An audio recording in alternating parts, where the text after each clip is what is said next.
Contando as 2 caixas de biscoitos que vendi pro meu pai, eu vendi 2 caixas de biscoitos e me roubaram uma. Eu precisava de uma nova estratégia. Aí, Perigo, quer comprar biscoitos? Aí, Sangue, eu não compro, eu vendo. Quer um videocassete? Não, obrigado. E aí, quer comprar um videocassete? Eu já tenho um. Caiu do caminhão hoje. É mesmo? Me dá 2. Demorou. Eu nunca me dei conta de que as únicas coisas que vendiam bem no meu bairro eram coisas roubadas.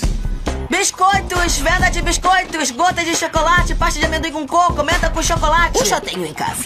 Caíram do caminhão hoje de manhã. Por que não disse logo? Me dá 2 caixas. Eu também quero uma. Me dá 3 caixas. Me dá uma caixa. Aqui, eu quero. Aqui. Você é o guri que vende biscoito? Caíram do caminhão. Quer quantos? Nenhum. Você tá em cana.